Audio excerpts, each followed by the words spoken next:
ఇక వరంగల్ మున్సిపల్ ఎన్నికల్లో ప్రజలు స్వచ్ఛందంగా ముందుకు వచ్చి బీజేపీకి మద్దతు ప్రకటిస్తున్నారని బీజేపీ జనగామ జిల్లా అధ్యక్షులు వరంగల్ 5వ zone incharge doctor Arutla Dashamanth Reddy అన్నారు. వరంగల్ నగర అభివృద్ధికి కేంద్రం నిధులు కేటాయించిందని, పట్టణ అభివృద్ధికి కేంద్ర ప్రభుత్వం చేసిన సాయాన్ని నగర ప్రజలు గుర్తించారని అన్నారు. ఆయన తన నివాసంలో మీడియాతో మాట్లాడుతూ సీఎం కేసీఆర్ సాధ్యం కాని హామీ ఇస్తూ ఫామ్ హౌస్ కే పరిమితమయ్యారని విమర్శించారు. ఎన్నికల్లో ప్రజలు టీఆర్ఎస్ కు తగిన రీతిలో బుద్ధి చెప్తారని అన్నారు. ఎలక్షన్లో ప్రజలు స్వచ్ఛందంగా ముందుకొచ్చి భారతీయ జనతా పార్టీ వైపు చూస్తున్నారు. ఎందుకంటే ఈ హిస్టారిక్ ట్రై సిటీని డెవలప్ చేయడానికి కేంద్ర ప్రభుత్వం ఎన్నో వందల కోట్ల రూపాయలు అమృత్ సిటీ పేరు మీద కానీ, లేకుంటే స్మార్ట్ సిటీ పేరు మీద కానీ ఎన్నో కోట్లు, ఈ రింగ్ రోడ్డు విషయంలో కానీ కొన్ని వందల కోట్లు కేంద్ర ప్రభుత్వం నిధులు ఇవ్వడం జరిగింది. అదేవిధంగా అమలు కాని హామీలు ఇస్తూ ప్రజలను మోసం చేస్తూ ఫామ్ హౌస్కి పరిమితమైనటువంటి ముఖ్యమంత్రి ఈ సిటీకి వచ్చి గతంలో ఎన్నో హామీలు ఇచ్చిండ్రు. ఆ హామీలు నెరవేర్చలేదు కాబట్టి ఈరోజు ఈ ఎలక్షన్లో ఇక్కడ రావడానికి వాళ్ళకి ముఖం లేదు. అందుకే కరోనా పేరు మీద ఇంట్లో కూర్చున్నారు. అందుకే ప్రజలందరూ భారతీయ జనతా పార్టీ వైపు చూస్తున్నారు. ముఖ్యంగా మొన్న జరిగినటువంటి కేటీఆర్ గారు వచ్చి ఎలక్షన్ల ముందు వచ్చేసి ఇక్కడ ఎన్నో హామీలు ఇస్తూ ప్రజలను మోసం చేస్తున్న సంగతి మనందరికీ తెలుసు. ఎక్కడైతే ఎలక్షన్స్ ఉంటాయో అక్కడ పోయి వీళ్ళు హామీలు ఇవ్వడం, ఎలక్షన్ల తర్వాత మోసపోవడం, వీళ్ళందరూ వీళ్ళకి అలవాటు అయిపోయింది. ముఖ్యంగా హైదరాబాద్లో వరదలు వచ్చినాయి, ప్లస్ వరంగల్లో కూడా వరదలు వచ్చినాయి. కానీ హైదరాబాద్ ప్రజలకు అక్కడ కార్పొరేషన్ ఎలక్షన్స్ ఉన్నాయని ప్రతి కుటుంబానికి 10,000 చొప్పున 560 కోట్ల రూపాయలు ఎమర్జెన్సీ కింద తీసేసి పంచడం జరిగింది.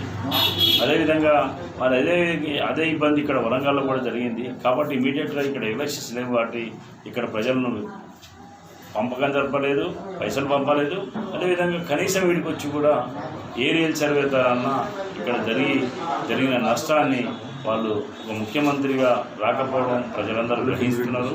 కాబట్టి ఈ మోసపూరితమైనటువంటి మాటలతో ప్రజలను మోసం చేస్తున్నటువంటి ఈ ముఖ్యమంత్రికి తగిన రీతిలో గుణపడని చెప్పాలని, ఏదైతే జిహెచ్ఎంసీ ఎలక్షన్స్లో ప్రజలు ఏ విధంగా అయితే భారతీయ జనతా పార్టీకి మద్దతు పలికారు, అంత రెట్టింపు స్థాయిలో ఈరోజు వరంగల్ సిటీలో ప్రజలు భారతీయ జనతా పార్టీకి పట్టం కట్టి టీఆర్ఎస్కు తగిన రీతిలో గుణపడని చెప్పాలని వాళ్ళు ఒక నిర్ణయానికి వచ్చారు. ముఖ్యంగా ఇవాళ చివరి రోజున కాబట్టి ఏ విధంగా స్పందన మీకు లభించింది? మరి అన్ని డివిజన్లు కవర్ చేశారనుకుంటున్నారా? మరి ఆల్మోస్ట్ అన్ని డివిజన్స్ మా స్టార్ క్యాంపెయినర్స్ వచ్చినప్పుడు ప్రజలు స్వచ్ఛందంగా ముందుకు వచ్చారు. ప్రజలు ఎవ్వరు కూడా వారిని తీసుకురావడానికి ఎలాంటి వెహికల్స్ కానీ ఏ విధమైనటువంటి మనీ ఇచ్చి పంపారా, లేకుంటే వాళ్ళే స్వచ్ఛందంగా అభిమానంతో వచ్చారా? స్వచ్ఛందంగా అభిమానంతో వచ్చారు. కేసీఆర్ మీద కోపంతో వచ్చారు. గత 5 సంవత్సరాలుగా ఇక్కడ టీఆర్ఎస్ ప్రభుత్వమే పాలిస్తున్నది ఈ పాలక మండలిని. ఈ మన వరంగల్ మన కార్పొరేషన్ టీఆర్ఎస్ ప్రభుత్వం పాలిస్తున్నది. కానీ వాళ్ళు ఇచ్చిన హామీలు ఒక్కటి కూడా నెరవేర్చలేదు. వివిధ పార్టీలు డబ్బులు ఇచ్చి తెచ్చుకుంటున్నారు వీళ్ళు ప్రజల్ని అని అంటున్నారు. అది నిజమేనా? మరి వివిధ పార్టీల గురించి మాకు తెలియదు. భారతీయ జనతా పార్టీ మాత్రం స్వచ్ఛందంగా వస్తున్నారు. ఈరోజు బండి సంజయ్ గారు వచ్చారు, నిన్న కిషన్ రెడ్డి గారు వచ్చారు, మొన్న బండి సంజయ్ గారు వచ్చారు. ఈ విధంగా ప్రజలు ఎక్కడిపోయినా కూడా స్వచ్ఛందంగా ముందుకు వచ్చేసి ఈరోజు భారతీయ జనతా పార్టీని ఆదరిస్తున్నారు. ఈరోజు ఒక్క సీటు ఉన్నటువంటి ఈ పాలక మండలిలో ఒక్క సీటు ఉన్నటువంటి భారతీయ జనతా పార్టీ సంపూర్ణ మెజార్టీతో ఈ పాలక మండలిని వచ్చే ఎలక్షన్స్లో భారతీయ జనతా పార్టీ జెండా ఎగరవేయడం ఖాయం. దీన్ని ఒక హిస్టారిక్ సిటీగా డెవలప్ చేయడానికి భారతీయ జనతా పార్టీ మొన్ననే మేనిఫెస్టో విడుదల చేయడం జరిగింది.